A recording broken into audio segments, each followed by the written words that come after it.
2 of the workbook. Introduction to workbook. No, Ja. så skal vi have the workbook. Page 2. Paragraph 8. Some of the ideas the workbook presents, and that also applies to the text, of course, you will find hard to believe. You know, like there is no world. It's all a dream. Yeah. And others may seem to be quite startling. This does not matter, it says. And then if you go to paragraph 9, it says, remember only this, you need not believe the ideas. Bless you. You need not even accept them. You need not even welcome them. And some of them you may actively resist. And then it says, none of this will matter. Or decrease their efficacy, or their Efficacy. What does that mean? Virkningsfuldhed. Effectivity. Ja, virkningsfuldhed. Efficiency. yeah. Another position. They'll still work, even if you don't believe them, even if you don't welcome them, even if you resist them, even if you find them quite startling. It doesn't matter. It doesn't matter. What about the next lines? The next line, none of this will matter.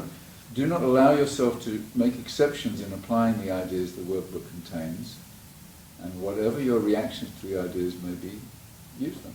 Nothing more than this is required. And in paragraph 8 it says, you are merely asked to apply the ideas as you are directed.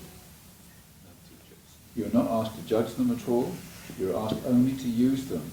It is their use that will give them meaning to you and show you that they're true. What I'm about to say is something that Earl Purdy said, and I thought it was very valuable. To really get an idea, there are 4 stages.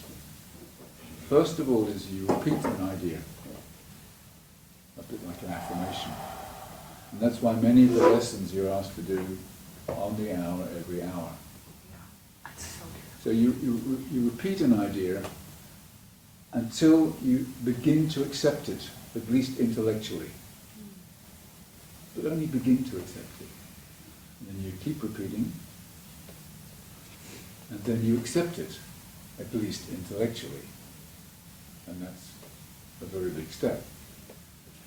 And then the last step is when you keep repeating it, again and again, you start to see that it's true. And this can take quite some time. But repetition is the key. And this is why the Course really is only saying one thing, but in 1,000 different ways. All it's saying is that we're dreaming and we never left home.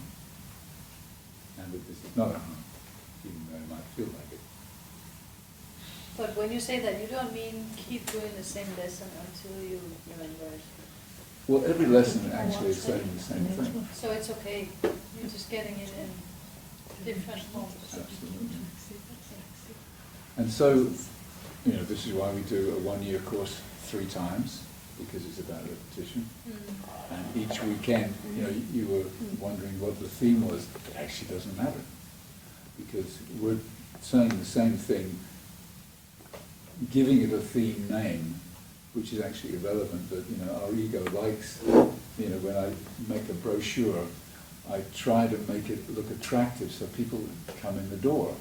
And then you discover, it's not really about the themes, it's about the content. It's not about the form, it's about the content. But we don't know that until we start learning about form and content. So we repeat it, we start to accept it, and then we accept it intellectually, and then gradually we start to see that it's true. Like, for example, the belief that this is a dream. After a while, we start to see, we have this experience of watching a screen. I've had this quite a few times.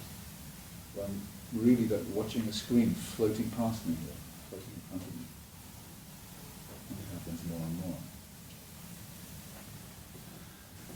So I'm going to talk briefly about this whole concept of purpose. I will give you some handouts. Many of you have had very similar handouts last year, with some differences. So I'm going to go right through the very basic metaphysics of the course once more, because of this repetition thing.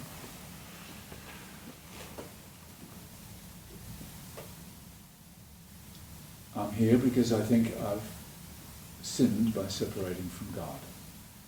This is the tiny mad idea. What would it be like to be self-created rather than God-created?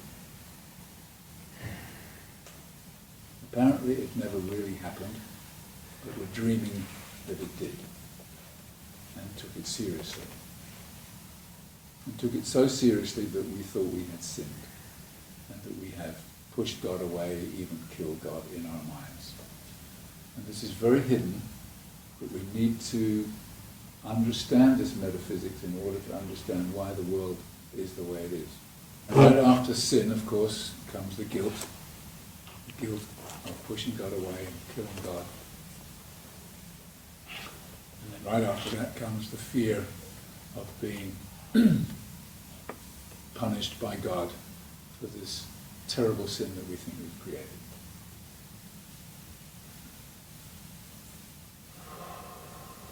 But this guilt is so unbearable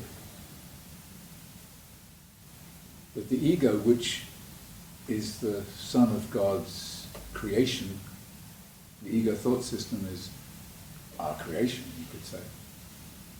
And our creation, we came up with a plan. How do I get rid of my guilt? So the ego says, I have a plan, make up a world of bodies where you can go and hide in. So we dream up that we're making up a universe, making up a world, and dividing into billions and billions of pieces to project our guilt onto. So the ego says, I want to keep my individuality, but get rid of the sin. Get rid of the sin, guilt, and fear. The sin, guilt, and fear is what we call the secret dream, the one we never want to look at. That's why it keeps mentioning it, and that's why I keep going over it again and again. We never want to look at the real cause of what's going on. So the ego says, keep your individuality, but get rid of the guilt and sin and fear. We make up a world of many, many bodies to project our guilt onto. In fact, the world is a projection of our guilt. And, of course, these separate bodies are really the basis of the special relationship.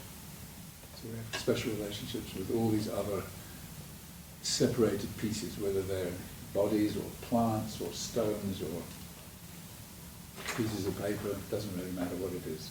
We have a special relationship with all of them. And then the ego says, I have plan B. And plan B says that there is a thing called an afterlife. Well, the ego's designed the bodies so that they die, but it says there's an afterlife.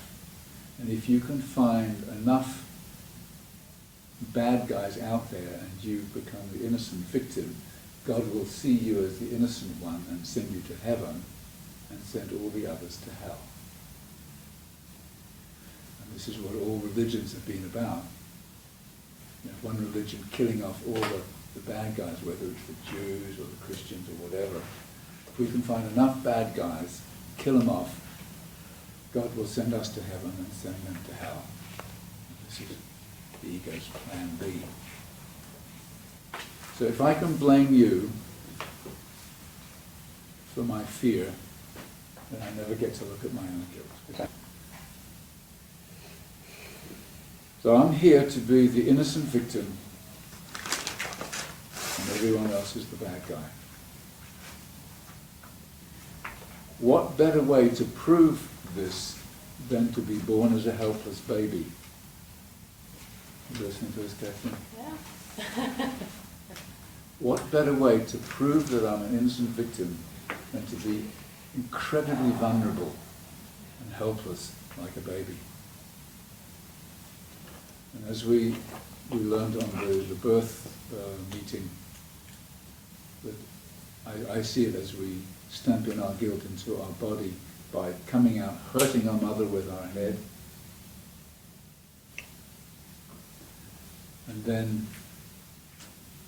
having the guilt of that, especially if we become separated from our mother, this guilt stays in this system for a lifetime. But the birth itself is, we hurt mother, I've done it, and I'm a helpless, innocent victim of everyone around me at my birth. This is where the sin, guilt, and fear get stamped into the physical structure of the body that was already in the mind. So this is the ego script. The ego script is to hide here, never get to look at this heinous guilt, this terrible crime that we think we've committed, and to project it out onto whatever we possibly can, so we stay the innocent victim of a cruel world. And if we look at the world and everything that's going on, we'll see that this is true. And the more we repeat this, the more you will see that this is true. You start to accept the idea, and you accept it, and then you really start to experience it everywhere in the world, that this is what's happening in all relationships, in all countries, in all religions, in all factories, in all everywhere. But everyone's trying to avoid looking at their guilt and pushing it out there somehow. This is the ego script. It's me or you. But we are guiltless against the crime too. But still we are guilty. We are guiltless, thinking that we're guilty. Just in response to your share earlier, Nils, about choosing love and how good it made you feel, the Course does remind us very often that it's the not know that we have to work with. It's when you feel the guilt, and then choose the love. You know, feeling guilty is saying no to love, and then you say no to the not love. It's the not know that is the undoing. That's hard to get. Yeah, I have to draw that. Okay, I'll say it again. When you're feeling guilty, you have said no to love. Yeah. It's the no to the no to love that's the undoing. Yeah. Oh. It's not the yes to love, because that's always been true. So that's why we look at all the times we choose separation and say, no, I don't want it anymore. No, I don't want it anymore. There must be another way. Going around, oh, everything's so lovely and love is everywhere, but you're sitting on your backpack, you never get to look at it. So that's the ego's purpose of being here, is to hide and to push onto everything else but itself. So what's the right-minded purpose? Why are we here? We can be here to awaken,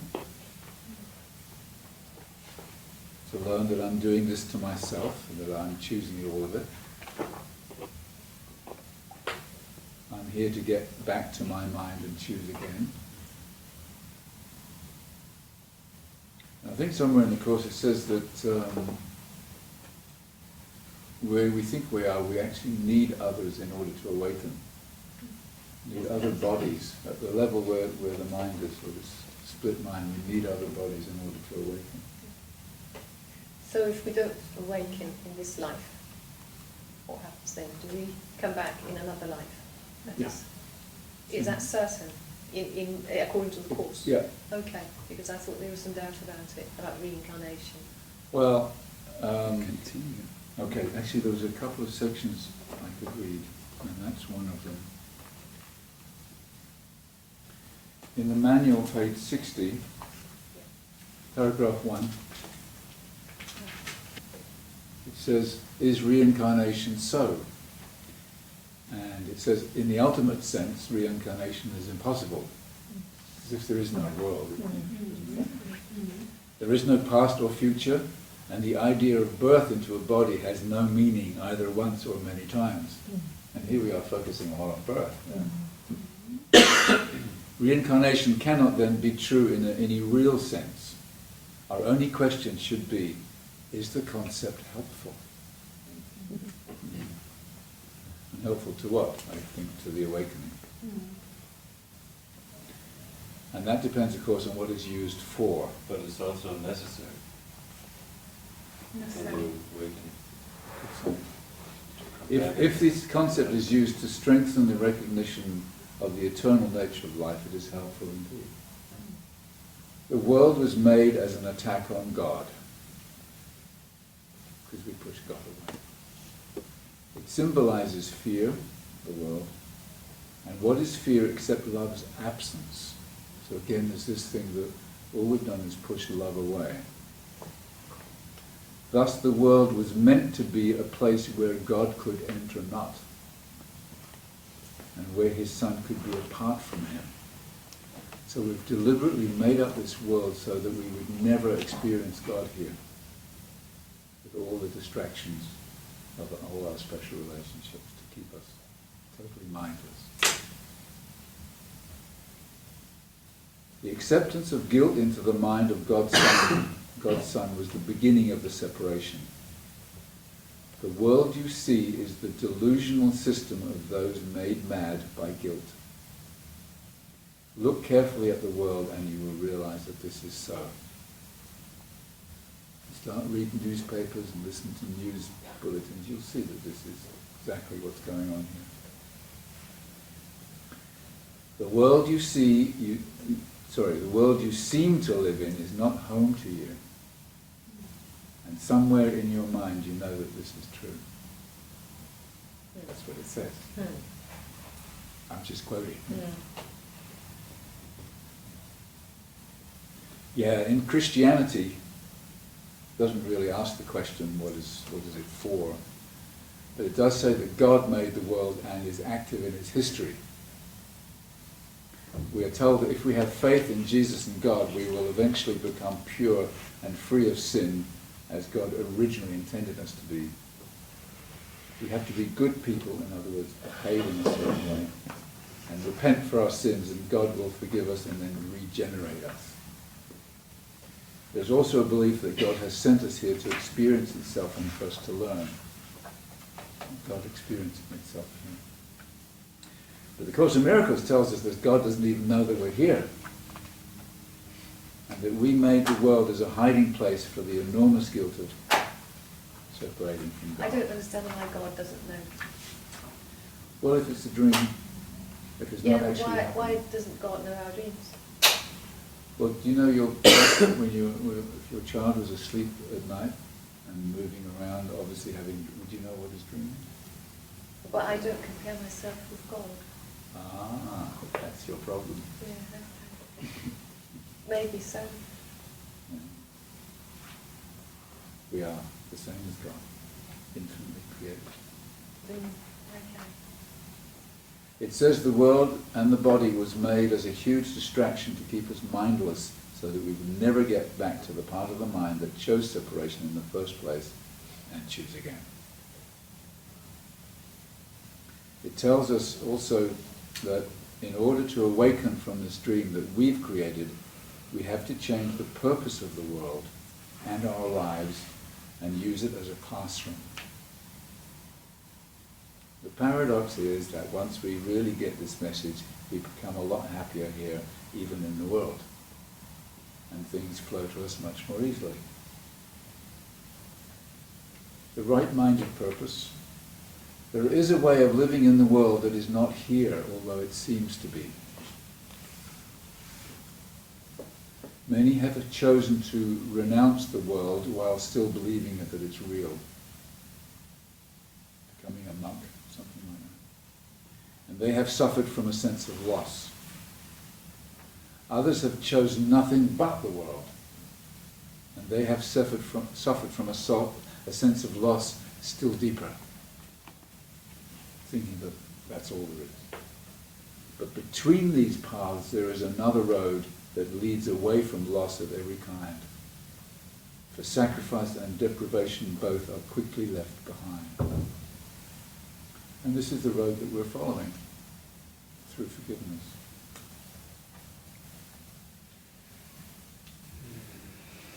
So what is our purpose here? If we want to awaken, what is our purpose here? Let go of fear. To shine love, To shine, to be love. to use everything as a classroom to learn to them.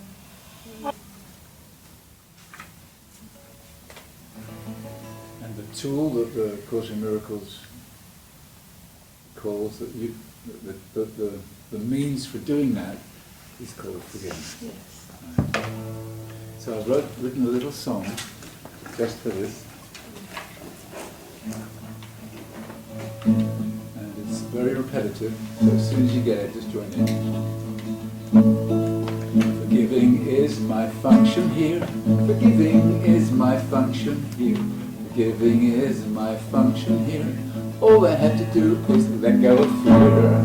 Forgiving is my function here. All I have to do is let go of fear. I thought that I was guilty of sin. Now I must practice letting love in.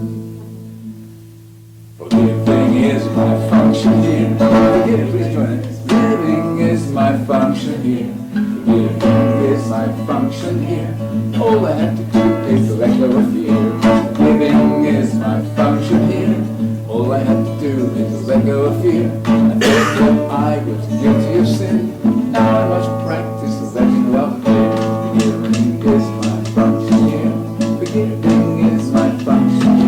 Forgiving is my function here. Forgiving is my function here. Forgiving is my function here. All I have to do is let go of fear. Forgiving is my function here. All I have to do is let go of fear. I thought that I was guilty of sin. Now I must practice letting love in. Forgiving is my function here. Forgiving is my function here. Forgiving is my function here. All I have to do is let go of fear. Forgiving is my function here. All I have to do is let go of fear. I thought that I was guilty of sin. Now I must practice letting love in. One more time. Forgiving is my function here. Forgiving is my function here. Forgiving is my function here. All I have to do is let go of fear. Forgiving is my function here. All I have to do is let go of fear. I thought that I was guilty of sin.